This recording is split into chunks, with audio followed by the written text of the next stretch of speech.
But all right, I like the lines. I love it. I love it. Here we go. Let's hone it in, man. MIC Podcast, man, episode 124, where everyone is a master of their own creation, man. As you know, we got another special guest in the building. We got a very versatile, very dope artist by the name of Kris Edobi. You may know him as Kilo. What the fuck is good, bro? Welcome to the show, bro. How we doing, man? Appreciate you, man. Nah, man, thank you for taking the time, bro. So I just got to give like a little bit of a background, just to even how we met. Because again, bro, like when I be chopping up with niggas, like it's a lot of times it's like the first time, you know what I mean? Like, exactly. And if I'm lucky enough, like we have like a rapport before, but bro, the way that I even found out about you, and the way that like we even initially met, we were at a open mic at the Community Forge, which I mean by the time this comes out, it'll be way later. But they have another one happening as a recording it on Friday. So super dope event. You got a lot of creative people there. They do just the open mic, super dope. Yeah. And yeah, bro, like the last one we went to, yeah, bro, you performed, man. Yeah. And bro, like you were definitely one of the standouts, at least in my opinion, bro. Like I think your voice is just super unique. I don't think in like the best way possible that people expect that voice to come out of you. Which is like, I mean, I love scenarios like that because like you're just like, okay, to who is this nigga? Like, yeah, exactly. So like that, yeah, bro, and like that's how I at least as a performer, that like you're doing your thing, man. So bro, like you're up there doing your thing, and I mean, like I pretty much said the same thing to Mike. I was like, yo, bro, like I mean, like this nigga's up there killing that shit right now. You know what I mean? And then like you sang 2 songs, right? 2, yep. 2, yeah. So like I think like I don't even know. I'm not trying to categorize it, but like that first song, I don't even know what to call the genre that was. Like that was just a beautiful rendition of some shit, bro. Right. That was like a mixture of like Afro and like R&B in a sense. Okay, word, and like you definitely did mention that because like I was just. My memories, failing me, but I thought the second song was like the Afro vibe. Was that okay? Yeah. Copy. All right, so so like the first one was kind of like a fusion, like that type of. Okay, word up, no problem, man. Well, I'm gonna let you get into it, man.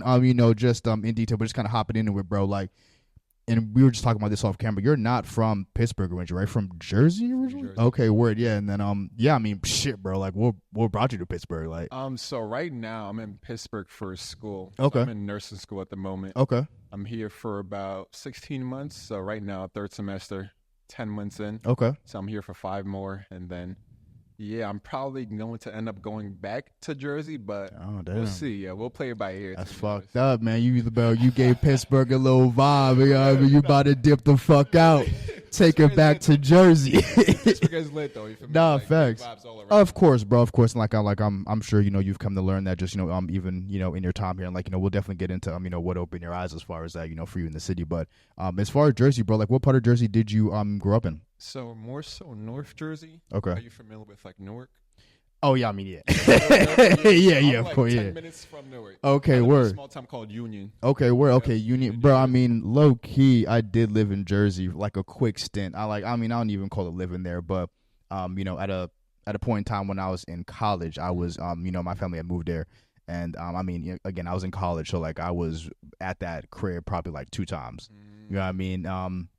So it just felt like a very witness protecting situation. I mean, didn't know nobody. I mean, didn't have a whip. I mean, couldn't maneuver the city even if I wanted to. You know what I mean? So whenever I was back there, I was just in the crib like, yo, what the fuck am I doing out here? Like, But I mean, yeah, it's just interesting to like get that perspective of Jersey, bro. Like, yeah, the thing about Jersey is like you definitely have to know people to kind of like have fun.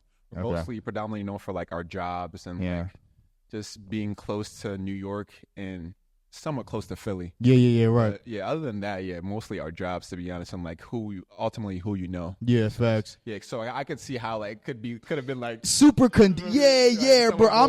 I mean, and like I'm exaggerating a little bit. Like I had to do some digging to find just a mutual friend of a friend. You know what I mean? That I could link with on some shit. You know what I mean? But it was just like niggas had to go back generations damn near to find like it was, shit was crazy though, bro. But okay, so like because I know at a point, you went to school in Philadelphia. Yep. So I went to school in St. Joseph's. St. Joseph's, right? Okay, word. Yeah. Joseph's, right next to Temple, I believe. Okay, word. So like, so you pretty much just like left Jersey for school initially, went to Philly, and then transferred over to. Is this a post grad or like are you still? This is pretty much my nursing degree is considered an undergraduate. There you go. So my nursing degree is considered an undergraduate. Okay. So a second degree in a sense. Okay, got you. So I mean, yeah, postgraduate. Yeah.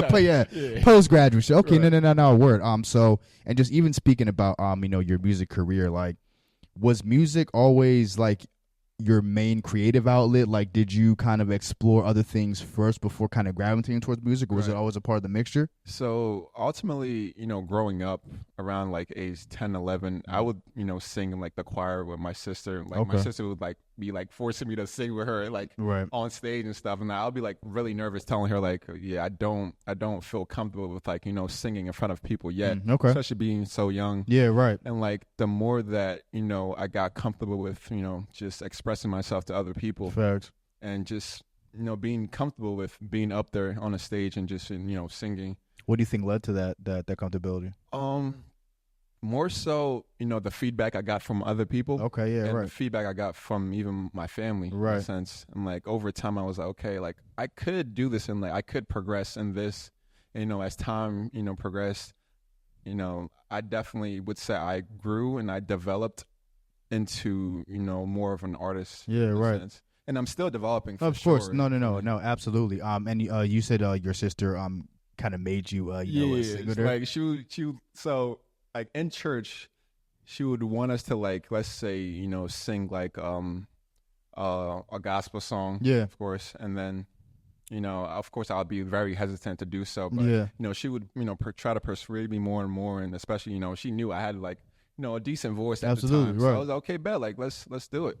And then as time went on, I was like, okay, like I could definitely see myself doing this more and more, especially like the feedback I was getting was more so on the positive side. So I was like, okay, like this is something that I enjoy doing. The feedback you were getting, was it just from like older folks? Was it like most of the older folks? Yeah. I mean, because like I was gonna say your peers, but it's like a 10-year-old saying, "Hey, man." Right. Most of the older folks, fucking Caprice on sticky fingers, like niggas don't know what's going on at 10. Like, no, facts. Yeah, so they would tell my sister, and then my sister would tell me. Copy. Then, your sister's older? Older. Okay, yeah. How much older? She's 28. Okay, damn. Okay, word. So like, yeah, like when you were 10, what? She was like, what? Yeah, probably like. Man, my math is 15, damn public school. 16. Forgive me. Like, okay, words. Okay, so like she definitely had some perspective for sure. Oh, and 100%. As far as just like your family goes, like, are you like the only creative in your family? Would you say like was your sister also kind of creative? So yeah, my sister's definitely are creative. She's also she just graduated from med school. There you go. She sings here and there, but she mostly focuses on like working out and like the educational part of health. And then my brother actually makes music. He was actually the one that kind of got me to want to push my music out there and like compose my own music in a sense. Yeah, facts. How many siblings you got, bro? I have 3. 3. Okay, yep. Okay, good. So sister and a brother. Is your brother also older or is he younger than you? Yeah, they're all older. I'm the youngest. Oh, damn. Okay. So like there's even like added like exactly. Damn like. So I literally just kind of just like working based off what they do. Absolutely. Yeah. Right, like, for sure. Up to them so much, for sure. Do you know how long your brother's making music for? So he's been making music for about 5-6 years now. Damn dope. Okay, yeah, nice. Is that like also kind of like the Afro style, or like it's like mainly hip hop? So he initially leaned more towards rap. Okay. And then as time progressed, he kind of jumped more flowed into Afro. The Afro beats. And that was when I was like, okay, like I like Afro. Like, yeah. I mean, no, bro. I mean, it's just you don't. Afro beats is such a wave, bro. Now, like before, like we kind of got to the new decade. It was kind of on the up and up. Obviously, like you got like the main people. Bringing it kind of like to like the forefront. You know what I mean? Like, and that could be like whoever for you, bro. Right. Back in like 2013, Afro was hell no, nah, bro. Like you definitely couldn't turn on no radio and like hear no Afro beats like you can today. Like you feel me? Like there's like whole Spotify stations just dedicated to like that sound and like all sorts of shit. You know what I mean? Like even all sorts of artists like are just hopping in that vibe on some degree, bro. Right. You feel me? So it's definitely understandable. But again, I know just kind of just because like I want people to get like the full scope of like who you are, bro. Yep. So just even kind of going back to St. Joseph's, bro. I know you ran track for them for a little bit. Yep. And then like at one point you had tore your ACL. Yep.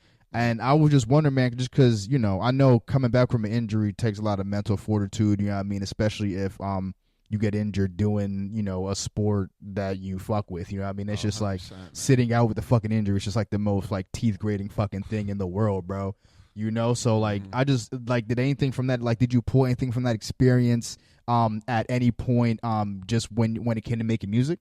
So let's say when I did tour my ACL, just kind of trying to get back from that, physically, and even mentally was definitely, took a huge toll on me for sure. Especially the more that I reflect back on it, in the moment you don't really get to see how much it has an effect on you. And then like more so pertaining to my music, I didn't really pursue music that much at that time. I was more so just like kind of like just to myself, trying to like focus on getting better as an athlete. And then I guess I would say more towards the end of that year, I was like, okay, let me start, jumping more into music, especially now that I have more time and stuff. But based on like the aspect of, getting through something. Right, exactly, right. I would say like that in a sense made me stronger as a person. Definitely. And definitely played a role in like just, persevering in everything I do in a sense. No, facts, bro. Especially the music for sure. Yeah, facts. How did you end up tearing that, bro? That's just crazy. Man. So I actually tore it twice. So it was I tore that shit twice, bro. Golly. So it was the summer. So sophomore year, we had summer break and everything. Right. Yeah. Facts. And then more towards the end of the summer, I was playing basketball with some friends, and then I'm going for a ball that's going out of bounds, and then as I'm running, my leg literally just God snapped. Damn. That was the second time I tore. The first time I tore was when I was in LA Fitness. I was playing basketball, pick up in LA's. Yeah. LA Fitness. So, bullshit always going down to LA Fitness, bro. Always, like, bro. Didn't they run up on 6-9 to LA Fitness? Oh, yeah. Shit, probably. Probably, man. Bro, LA Fitness. I'd be going down to LA Fitness. That shit's crazy, I'm going up for a layup, bro. So I'm going up for a layup. Two people is in front of me. Right. As I'm coming down, I land wrong. Damn. I hyperflex my knee, and it kind of bends outward. Oh, my God. And we're really fast. God damn. Then now I'm laying down on the floor. I'm like, okay, I think I tore my ACL, but I'm not really in too much pain because all the adrenaline is going through my body. I can't feel anything. So I literally just like roll up to the side. I'm like, you guys just keep on playing. I'm just gonna sit here and just observe. I don't know form and all that. I've always heard of people turn their ACL, but I never kind of knew what it felt like. Of course, right? You never fucking tore your ACL. Exactly. It would. So right. I'm like, okay, maybe I just bruised it a little bit. Right. I'm chilling. So, and then, off to the side, eventually, I ended up, rehabbing myself. I didn't even go to the doctor. I ended up. Did you try like getting up at that point? Oh, like, no. Okay, I word. couldn't even feel my knee. I knew that's it was, crazy, dog. So like you didn't feel like no pain at any point, or like you just felt. I felt the initial like tension of okay, it, word, like fact. hyperflexion. Right, yeah. But like 5 seconds later, all the adrenaline going through my body. Right. All I could think of was, me being out for track. Right. Just the pain wasn't even going through my mind. When did the pain hit? You said when did it hit? Yeah. So it hit probably 3-4 hours later when I was home. Golly, damn. So pins and needles. Wow, bro, like, that's okay. fucked. Yeah, I was damn. Like, I probably have to see, like, go to the doctor. Yeah, bro. Check this out. Man. Was that it for? I mean, after the first one, and then like you rehab, like was like after the second one, was that kind of it for track? Yeah. After that was when I went to the doctor. I got like a whole X-ray, and he was like, "Yeah, you fully tore your meniscus, and you also tore your ACL." Damn, Jesus. So, I knew it was. So I nigga, stop running. Yeah. And then afterwards, I had called my coach at that time, like literally in the doctor's office when I saw like the X-ray results. I called my coach. I'm like, okay, like, coach, I tore it. Like I fucked up at the end of the day. Damn, bro. Initially, he wasn't, like harsh about it. Sure. Because of course, like I'm sad at Sure. And then, but afterwards, Once he healed up, it's like, listen, you dumb nigga, why was you Exactly, playing LA Fitness with these bum ass niggas and not in the gym? You know what I mean? Like, or at least on the track. You know what I mean? A whole nother sport. Yeah, like, it's a whole other joint.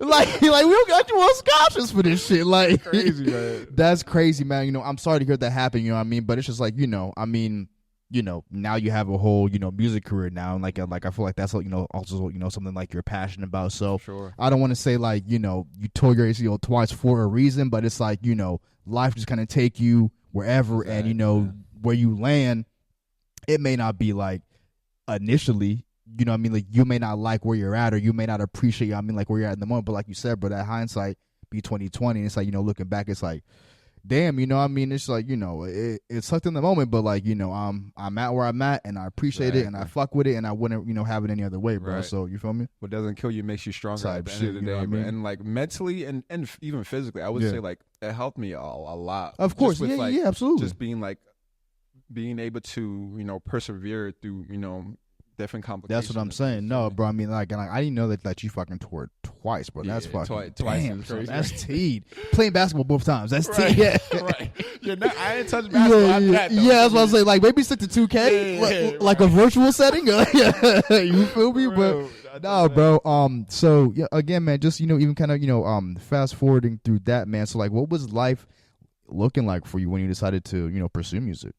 I would say it was kind of, so with kind of pursuing music, it wasn't really, you know, something that was linear in a sense. It wasn't something that like I really, you know, like hit the gas on 24/7. You know, as years went by, so because I've been making music for about maybe 2 years. I started in undergrad.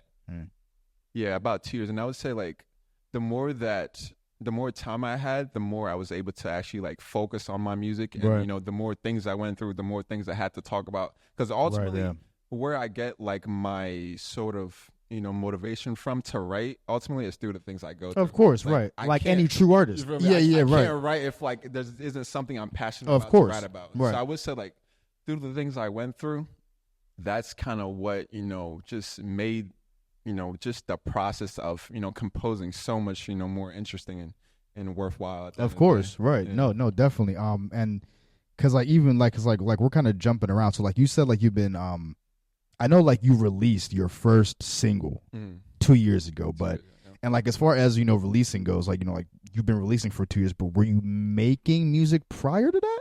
Prior to that, no.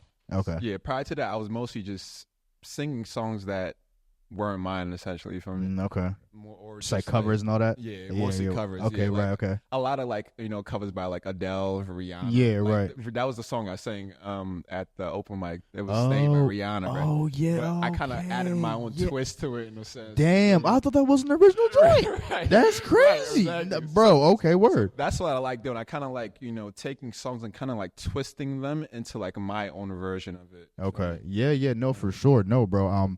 And as far as like the singing the covers and why take, I mean, you know, and like, you know, from your perspective, like why take that step prior to, you know, then making your own joints?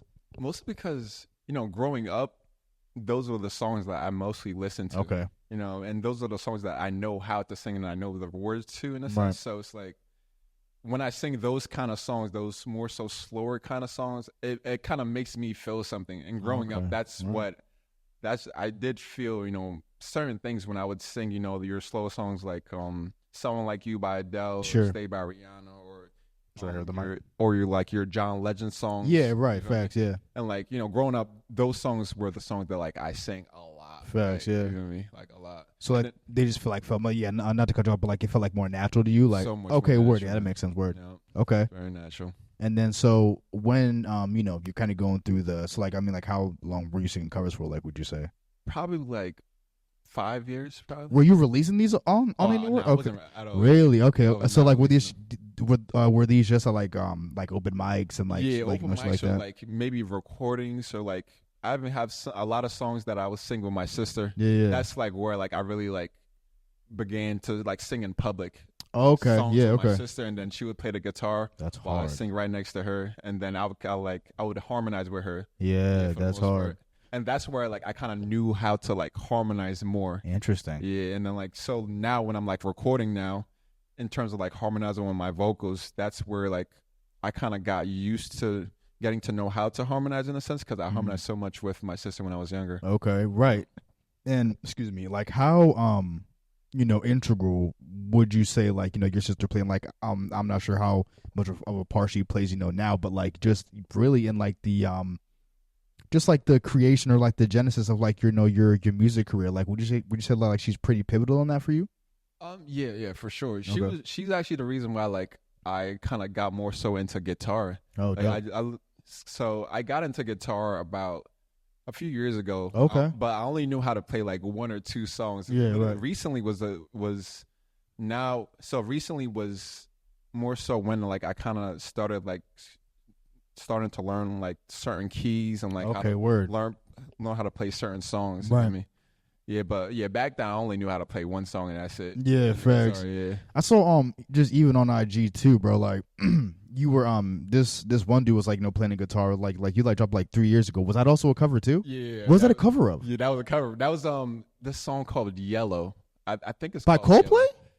Is it? No. I don't think it's by Coldplay. Okay, word. But he was the one that actually introduced the song to me. He okay, was like, word. Bro, your voice would sound great on this song. Dog, I thought that was an original joint too. Yeah, that was a cover, man. Dog, I'm like, yo, this shit is fire, bro. Like, I'm like, yo, people really like fuck with the covers. Yeah, facts. Like these songs like are because I told you I more so like the slower kind of songs. Sure, yeah. And like when I do sing the slower songs, I'm singing more so in my American voice, I would say, compared to like my Afro, and I'm implementing more so the accent. Okay. Are you African?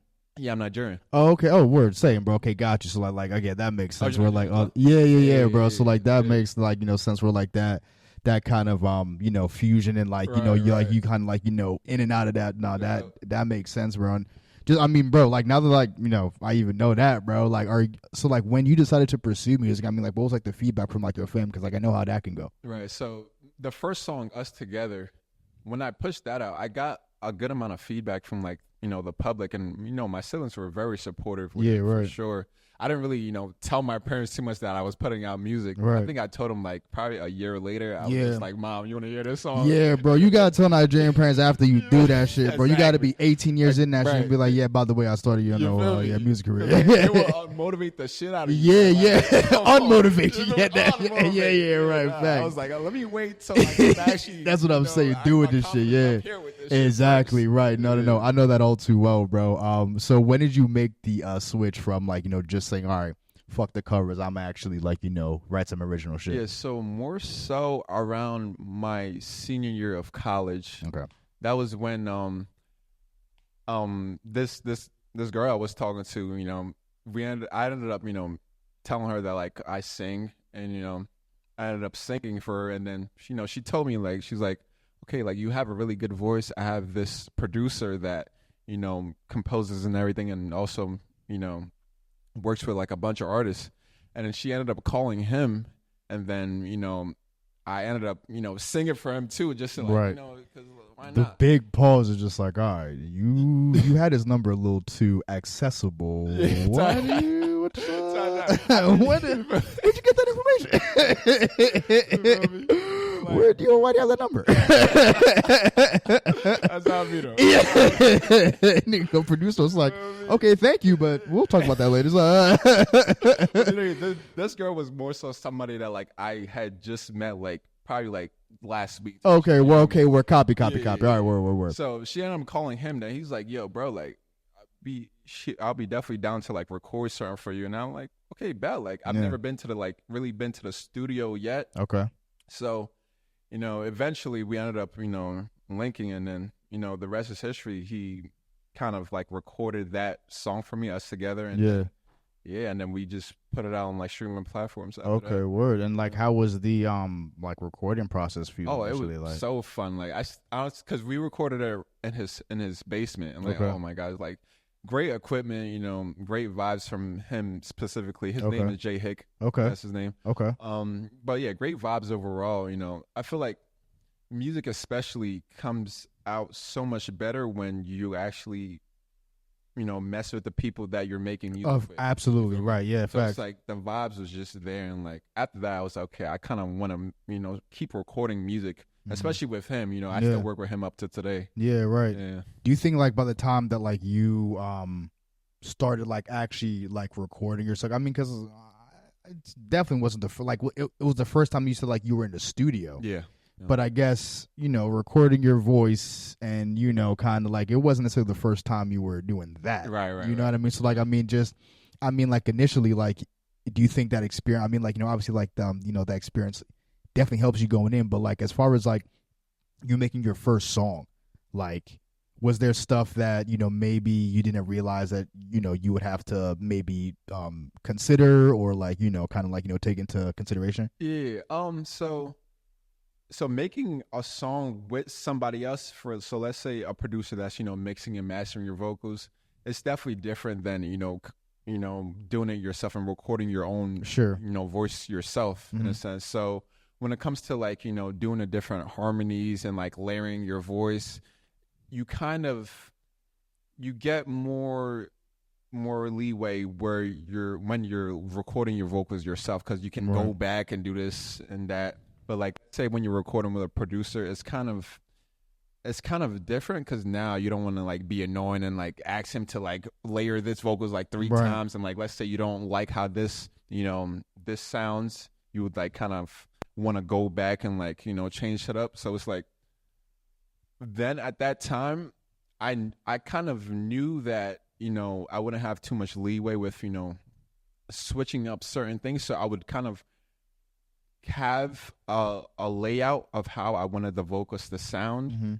and then when I get to my producer, then I would just like try to do it in one take. Like I literally like would try to do it with one take, but nowadays I wouldn't do that in a sense, because like at the end of the day, you don't want to just do things in one take in a sense, just so like at the end of the day, it's like your vocals will sound better where like you set out different pauses and like try to focus on like specific parts in the song instead of just like doing everything in one shot in a sense. You feel me? Yeah.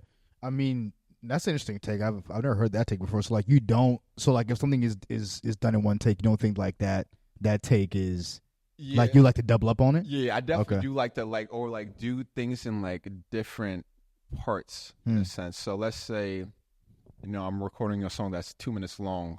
I would probably record in like 15-second intervals, just so like my voice doesn't get tired, because over time, like let's say you try to do something on one take, your voice is gonna get tired. Like you're not really projecting the same way compared to if you would like record a song, do a 15-second take, and then actually like put your heart into that, those lyrics in a sense, because you could tell when you're not putting your heart into of course, right, a specific melody in a sense. You feel right? Me?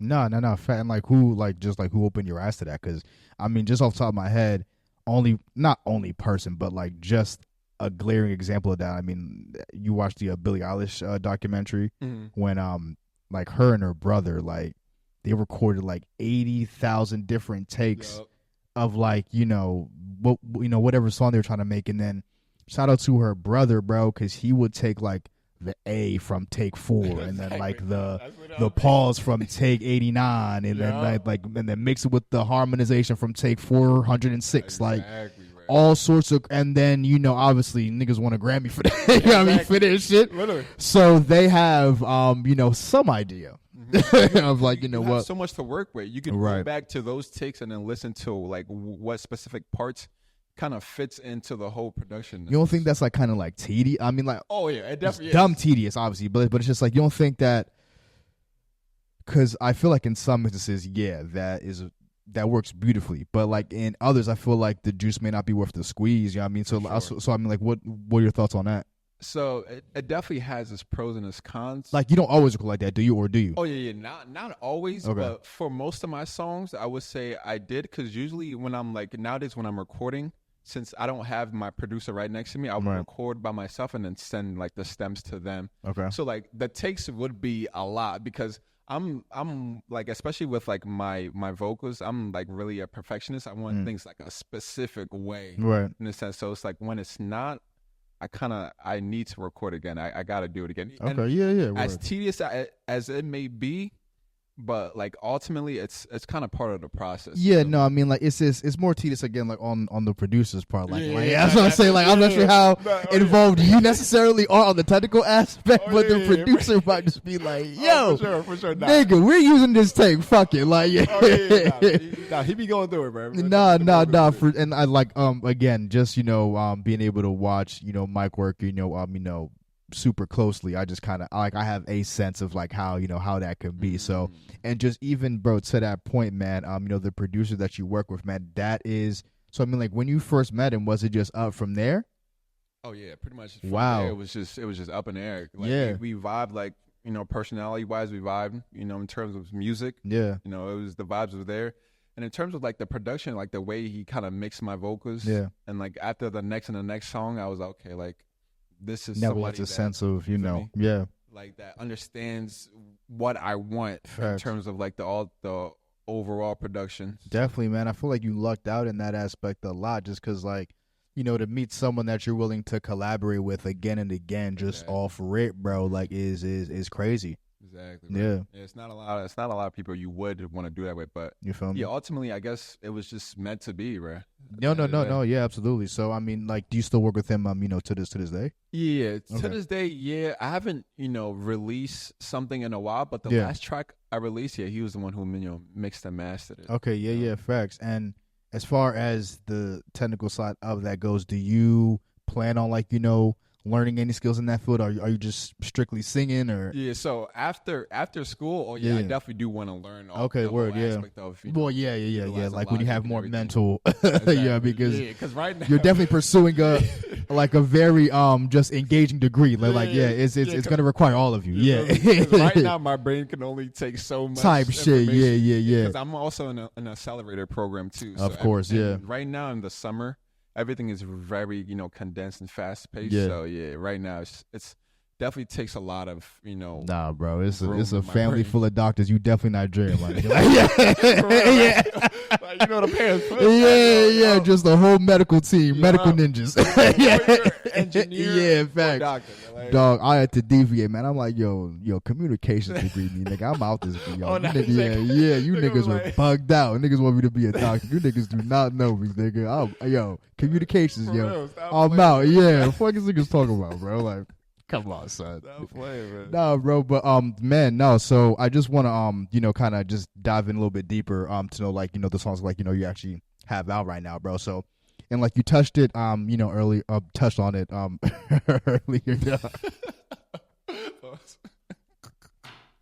Jesus, no, but your first single, Us Together, bro. Yep. Just kind of because like you kind of just spoke on the fact that like it was obviously like, and I'm assuming this just born from a relationship, like a dynamic with a woman, a relationship, Mm-hmm. So just kind of speak about what went into that album. I mean, like, obviously, divulge as much as you want. And then, bro, just like, even like, again, as far as, releasing your first song, your first original track, bro, like, what was the mentality like, after that, prior to it, and just even the creation of the track, if you want to break that down. So for that song specifically, releasing that song was definitely very nerve-wracking for sure, especially it being, a love song at that. Yeah. But like I would say, because it's a crazy genre. It's just like Amelia's dive into like it's your debut, and because like I was even like research. I was like, yo, the first one is a lot like that's bold, like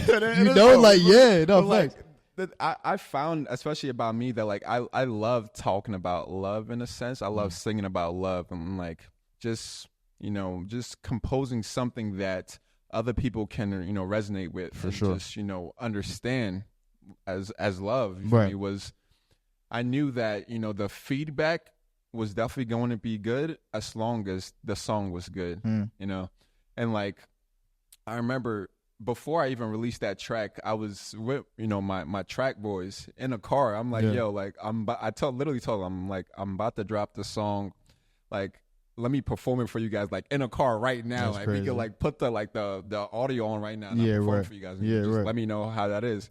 So mind you, we're literally in a track parking lot. Like the track is literally a few feet away. Right.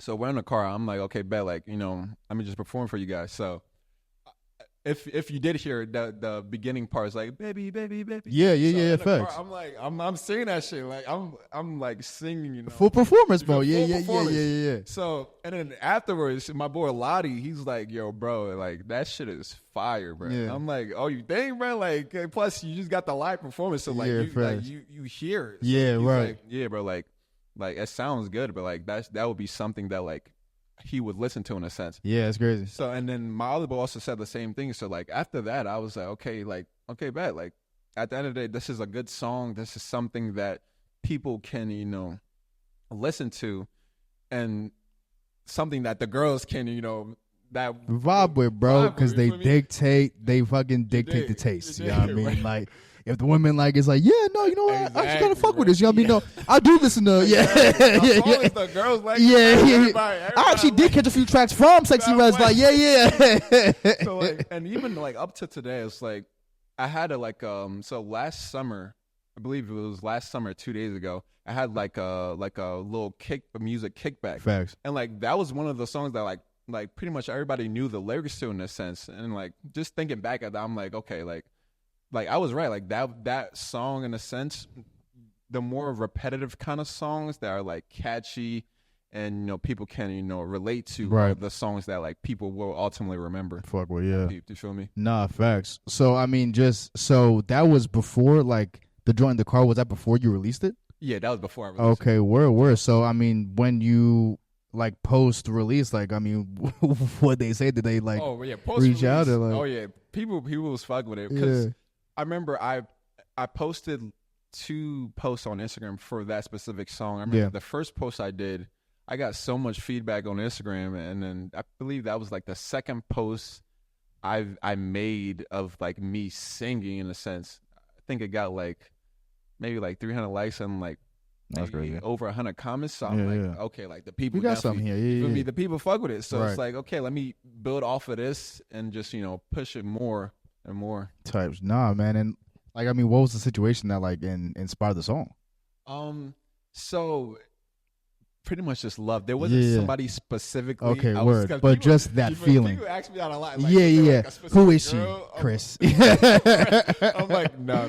It was not a specific girl. Yeah, no, right. Literally just up in there, just love. Or even like just like what I felt in past relationships. Yeah, right. Not specifically one relationship. Sure, okay, fair enough. Not even relationship of like me going out with somebody. Just like my experiences with other girls in general. Yeah, facts. Yeah. No, bro, I completely get it. And bro, again, like with the first single being Love, it's just like, well, like, or like About Love, excuse me, like it's just hey, you better put your foot in that shit, bro. Yeah, because it can't like, bro, and ass, like, bro, that's low key. Just even talking with you now, if a love song is ass, bro, like, that's like the next degree of ass, bro, because it's just like, exactly. Damn, it's just like, I can see why Shawty left you. I can see why he left you. I'm just like, damn, like, Shawty's not fucking with you. You just put a love song and that shit is ass. That's what I'm saying. So your bounce back through the song is now effectively null and void because you can't do nothing with that, bro. That's what I gotta sing this in front of somebody to let me know first, get some feedback from like the general audience, and then then push it out there and like just represent for Afrobeats. In a sense, yeah, definitely. Nowadays, I feel like Afrobeats isn't as saturated as rap and everything, and like R&B, at least in America. So I'm like, okay, bet, like let me just go this route. And the more I went that route, the more people were like, okay, like this is your route, like stick to this kind of. Yeah, right. And like that's ultimately the route that I feel comfortable in. Okay. Even though like more so your R&B, your hip hop, I could dive that route as well. Mm-hmm. I have, but like just the kind of rep and the kind what I want to represent right now is more so Afro. Yeah. No, for sure, definitely, bro. And then like it just even kind of leads me to my next question, bro. Like, so was I guess like the natural, and like I even kind of asked this earlier in the episode, but Like, so like I'm assuming like you just naturally kind of gravitate towards Afro beats and again just like the Nigerian upbringing and like all that. Like, was that just kind of like, hey man, the shoe fits, let's rock with it? Yeah. So I grew up in Nigeria pretty much. Okay. I was in Nigeria from age 4 to 7. Okay. But when I think of my childhood, I don't remember life in America in the sense. Okay. And as a child, I would listen to a bunch of P Square, a bunch of Flavor. In a sense. So as a child, I knew Afro was in me in a sense. Right. For me, like I love Afrobeats music. So, right. The older I got, the more that I was like, okay, like this is like I do want to like more so stick to that. Sure, stick right. To my roots in a sense. Right. I feel like, and like correct me if I'm wrong, bro. Like if it's internal, like if that's what you want to pursue internally, it's like all right, word, like this is what I fuck with, boom, right. Yep. But you think from like the outside perspective, like just because like you a Nigerian, like they were like, oh yo, no, you're Afrobeat, yeah, bro, that's exactly what you should do. That's all that you should do. Like, did you ever get a sense of that? Like, and like I'm sure like people weren't to your face like, yeah, that's all that you should do. But like, did you get a sense of like, yeah, like people were just kind of pushing you into a lane, or did you not really look at it like that? I don't think so, because I feel like when people hear me even talk, they more so think of like the Americanized side of me, like in terms of my phenotype. I definitely look Nigerian, but when I speak, it's more my English side, right? Yeah. So it's like, I guess a lot of people were more so surprised. A lot of my non-African friends, of course, yeah, right, surprised that I had this tone in a sense. Yeah, right. Even some of my African friends, because a lot of my African friends more so have heard the English side of me, right? And when I do, my African accent in my song, they're like, "Oh wow," because I've never heard this before from you. I'm right. Like that's Afro. That's the point. Yeah, right. Okay, no, bro. I feel, and like, do you feel like, I mean, to like even like kind of go in and out the accent, like I don't know, like you feel like that's even just kind of like a little experimentation on your part? Oh, yeah, for sure. See, like especially the more I'm trying to experiment with music, the more that I'm trying to kind of do both in my music. Because when I sing, especially with an Afrobeat song, it's not strictly just the African accent. You feel me? Right. I'm more so incorporating my English side to it. So people that aren't African, even white people, they can find it comprehensible, right? Because I have even like my classmates, my nursing classmates, they love like my Afro songs. Yeah, right. And I'm like, I get it, because a lot you can understand what I'm saying at the end of the day, because I'm making sure to articulate my words, but also making sure to push that that flavor in there with like Afrobeats. Yeah. I mean, like, do you think that like that dance, that balance is that like you think it's harder than you may have initially thought, or probably, yeah. It's kind of tiptoeing in both realms initially was hard, but I think the more that the more songs I made, the more that I got kind of used to going back and forth in a sense. Sure, yeah. And like kind of got comfortable with it in a sense. So after you dropped Us Together, like what was the vision for you? Like, what was the goal after like you dropped that? The goal was like, okay, maybe let me talk about something else other than love. Okay. And then that's when I dropped Peace of Mind. Okay, Peace of Mind. Right. Okay, and like that was another single, right? Yeah. Okay, copy. Yeah. Yeah, bro. I mean, again, just like break the record down, like, just what went into it. Were you like? I'm assuming you were still working with that same producer. Oh, yep. Okay, word. Yeah, I mean, like, what was that process like for you on record number 2? So Peace of Mind especially was honestly pretty fun to make. Because that specific song was actually about like a specific time that I went through with myself internally, and like, and in that time period, I was more so trying to find peace essentially, and like just being able to finally find it, and more so internally, kind of made the whole process of writing that song so much more enjoyable, because like now I'm kind of writing about what I went through. And like a lot of the things that I was talking about, I'm sure people could resonate, because people do go through things. Of course, right? Yeah. And it's like at the end of the day, I feel like peace is something that isn't always attainable in a sense, but it kind of is, you know, through God at the end of the day. Right. And I do mention that in the song. Right. As far as just this being your second song, and you know, like the music making process at that point, like were you kind of more, do you have your feet under you a little bit more at this point? For sure. In what ways? It's like what would you say? That song, I actually recorded that one in my attic too. Okay. And like I remember, like at the time, like it was literally like a straight flow. Like I believe it was like 2 sittings too. Like I literally recorded it like at that spot, like at that time, like in the studio.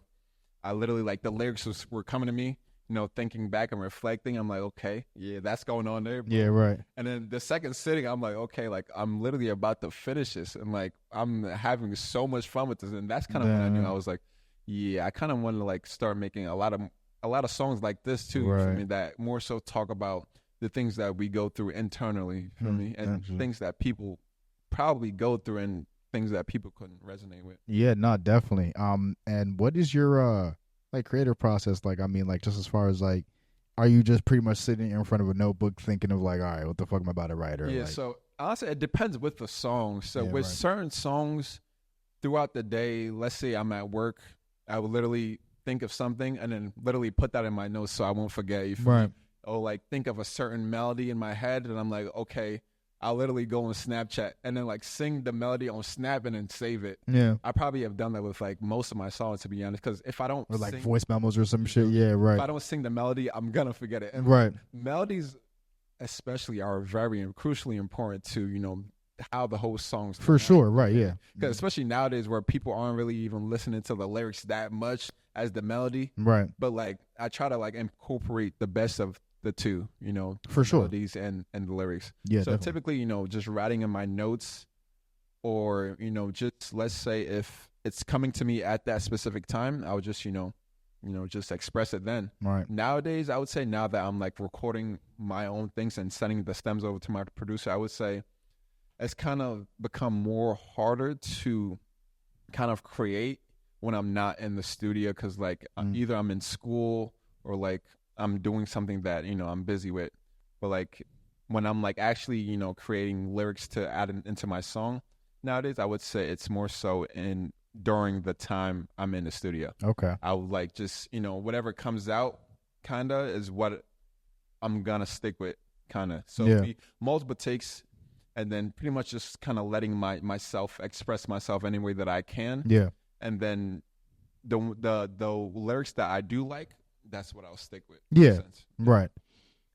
What do you think the between like, you know, singing covers and like, you know, making your own like original tunes, like what do you think like the biggest, I guess, not challenge, but like I guess the biggest difference, obviously besides the fact that like it's not your song, that like you're like, you know, you're singing, but like what would you say, like, you know, like do you like approach your own song with like a different confidence because like it's something like, you know, like you made, rather than like if you're, you know, singing a cover, you're just like, man, I hope I do it justice. Yeah. You know? So with covers, I do try to make sure that I'm not, you know, ultimately sticking to what the artists of that, you know, did. Sure, right. Yeah. I always want to like put your own twist on it. Yeah. Always put my twist on it. Because that's ultimately where I feel comfortable when I add my own twist or like add my own, you know, just my own shift to it.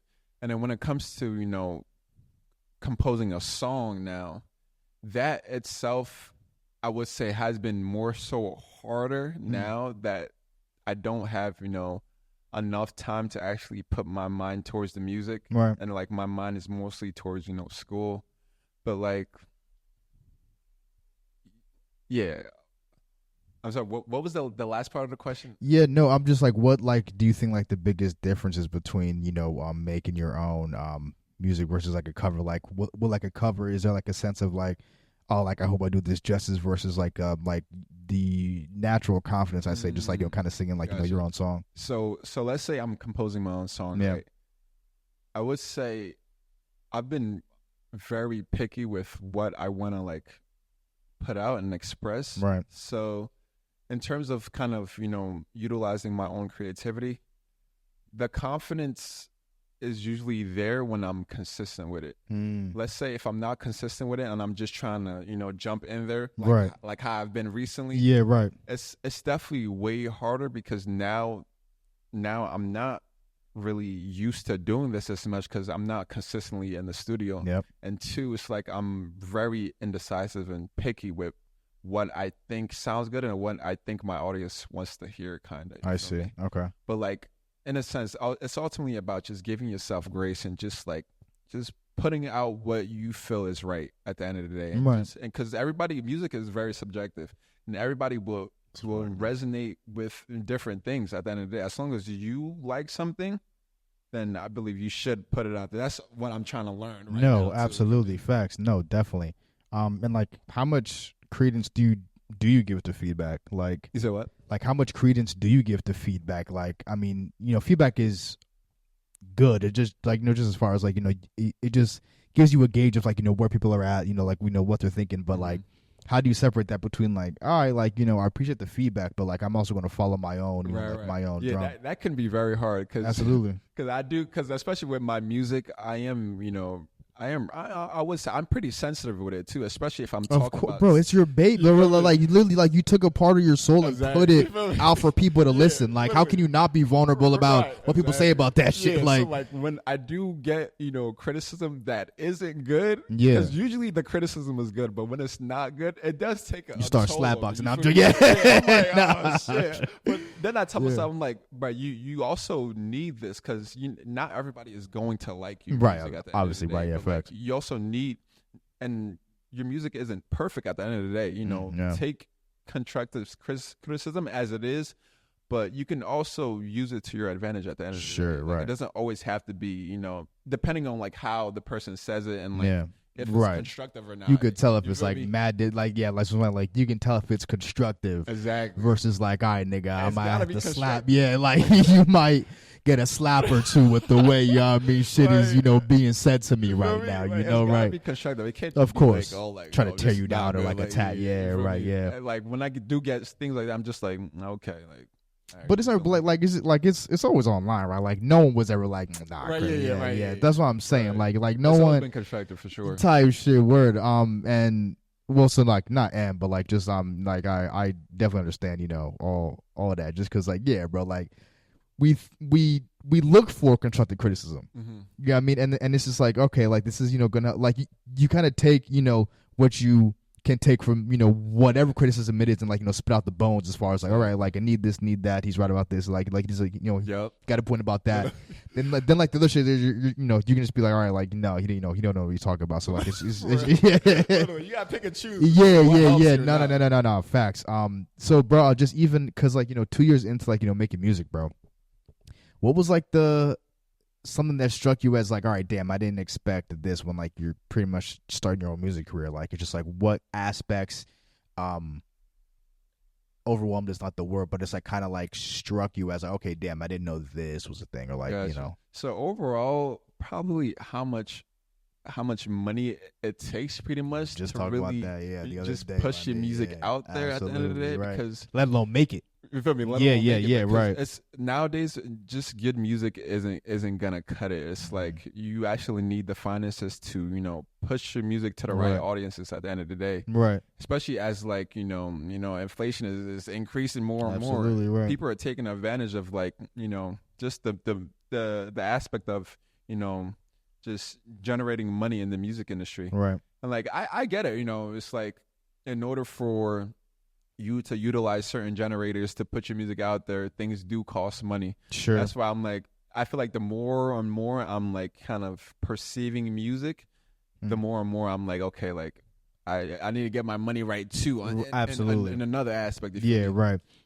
So that's why we're like, I'm definitely after I graduate and after the money starts flowing, I'm definitely gonna like use that money to push my music as far as it can go. You feel me, bro? Even just even to like what you said about like the money got you right, bro. Like even like when we started this podcast, or just like even when like I initially moved to Pittsburgh, really, but like we've had a whole bunch of people on here, man, and really most notably Steven Schrein, man. He's a producer, that Mike works with a lot. I mean, he pretty much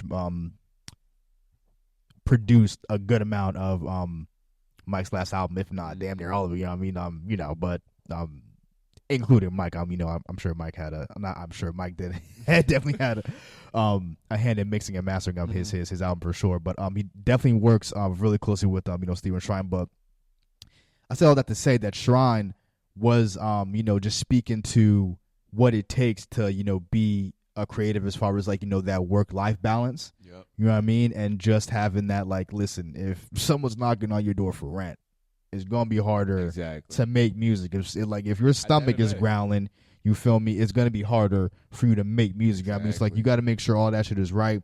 There's definitely no shame in getting a job. No, I'm glad you pointed that out, right? The thing is, like, we underestimate how much this has to be right. Absolutely. For you to also, bro, has to express the way you want to. You feel me? And it's like, if your mind ultimately isn't on the music, then it's like it's gonna be hard to compose at the end of the day. Yeah, right. Like, put things together in the way that you want, or even have the time to just write and just be in that space where you feel like you're ready to hop in the stew and express and compose. Right. You feel me? No, definitely, bro. It's just like, bro, you got to make sure that all that is right. Like, I was just even reading an article about Kesha today, because like she just she's finally like, I like this lawsuit with like her record label, but some stuff was going on between like her and like the head of her label on some like sexual assault, like type shit. You know what I mean?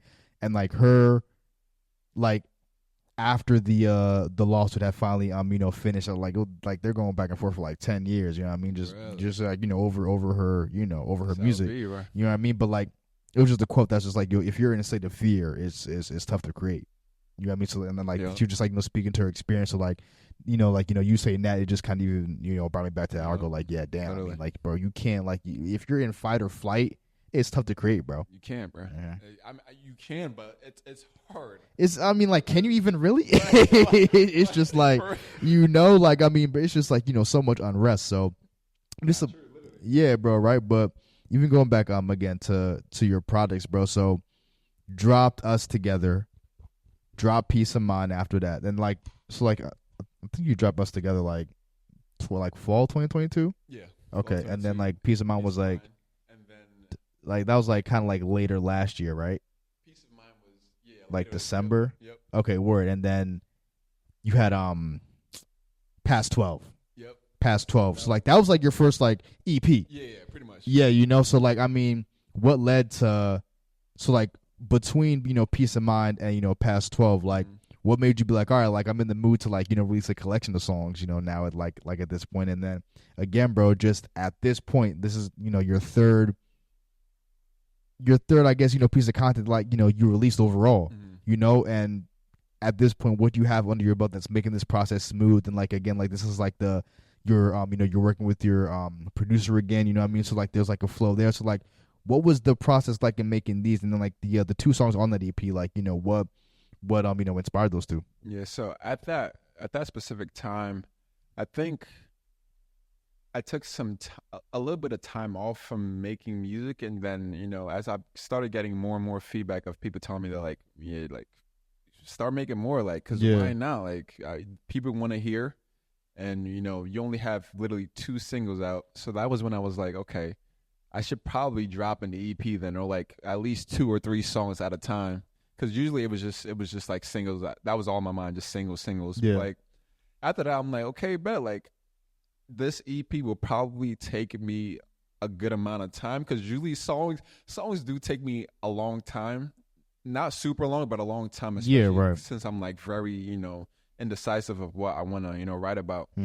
So with those 2 songs, I would say it took me a decent time, but it was definitely worth it, I would say, because that, like, the feedback of like when I put it out was definitely was there, and like just like with kind of composing 2 songs at that, it kind of made me feel, I guess more of an artist, because like now that like I have more songs under my belt, I can say that like I'm definitely in that realm of where I'm composing songs that people like, and now I literally have you could consider it an EP now for me. It's more than 1 song. So like, this this is something that, I think people would like, and then boom, that's what landed you on 2 songs? Huh? What landed you on like just the 2 songs?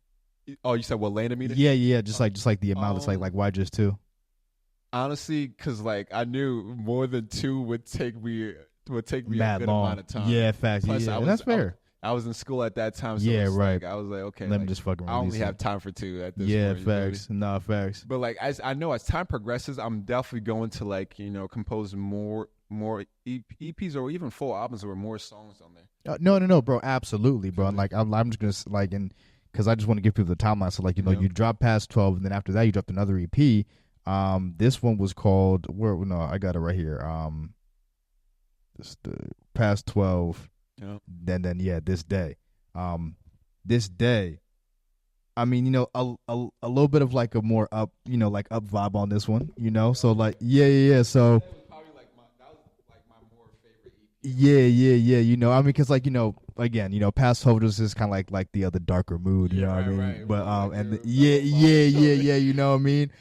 Just kind of like in the corner, you know what I mean, right here with it, and then this day, you know what I mean, like you switch the vibe up, definitely content coming from a different place. So I mean, just like besides tonally, like what was like the big difference, and like why the years switching content, you know what I mean, like yeah. So this day, that one specifically, I actually recorded that one with my producer like in his studio, and like I remember like kind of racking up. I was in my car when I was like composing the lyrics for that song. I was like literally at that time I didn't have like a studio with like my interface and everything that I had, so I would be in my car and I'll put the audio on and then I would like sing like kind of acapella. Yeah, right. So like after like kind of hearing myself firsthand and like realizing that like this, like when I actually record the song in the studio, this shit would go crazy. It's an upbeat. Absolutely. You know what I mean? It's like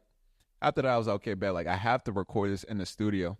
And like even with what those songs specifically meant, in a sense that came from a different place, because one of the songs was called "This Side of Me." Okay, yeah, facts, absolutely. Side of me, yeah, sense. Right. And I believe the other song was, what was the other song on there? I'm blanking out on that shit, bro. It might have been Bigger Picture, I think. But yeah, just composing those 2 songs was very meaningful for me, for sure. And it literally reminded me of like when I even started out making music too, because like it came from a place that was that I hold very deep heartedly. Right. Yeah. Okay, and then again, so this is 2 singles, and now you have 2 EPs out. Where are you sitting at mentally as an artist after this drops? So after that, so right now I'm thinking of like dropping a single itself. I literally just started working on a song about 3 days ago. It's more so like an upbeat song. It's kind of giving like This Side of Me vibes, but it's kind of a love song in a sense. Right. You feel me? So yeah, I'm definitely excited for that one. No, yeah. It's definitely gonna be dope. No, definitely. And then just even from this day, Overdue, Mindless Influence. Again, another EP. Mm-hmm. This is your most recent EP. Yep. This one has 3 songs on it. This one, again, definitely go check that out. All of these are on, Spotify right now. But Mindless Influence, again, just another EP, tonally, obviously different from like the first 2. I wouldn't even say like it's more upbeat or like kind of like on like the down tempo, but like it's just, a little bit of both. A little bit of both, you feel me? So, yeah, man. I mean, it's like, what was like the true, progression for you with, this Mindless Influence, excuse me, after coming off of this day. Right. So that specific track, so for Mindless Influence, I was more so talking about like just different aspects of me and like my thought process with, different stimulations like that, and like how I was kind of like perceiving the outside world in a sense. Right. And like just literally those 3 tracks kind of brought a different part of me in a sense, and like different time periods of my life. So kind of like expressing that and like putting that out there was kind of so worthwhile. Yeah, for sure, man. Nah, bro. Listen, Kris, Kilo, my man, we appreciate you, bro, coming in, Appreciate you telling your story, bro. This is another dope episode in the books, man. But this is the point of the power. Anything you got going on. Where they can find you on social media. If you got any performances. If you're about to pop up at any open mics. Definitely let people know. But my man, appreciate you, bro. Thank you so much. Absolutely, man, for sure. Yeah. Plug, plug what you want to plug. Yeah. So I'm actually going to an open mic tomorrow. Actually, I'm performing 2 songs, so that should be very fun. And is that the Forge? Yeah. Okay, well, tell them where they can find you. I can pull up. Yeah. So you can find my Instagram, Kris Edobi, KrisEdobi, and you can find me on Spotify, Apple Music at Kilo. On Apple Music, you can find me at Kris Edobi. And my man, thank you so much, bro. Again, bro, listen, man, MIC podcast where everyone is an episode of their own creation. Episode 124. We got Kris Edobi, aka Kilo, in the fucking building. And we're out, bro. Peace.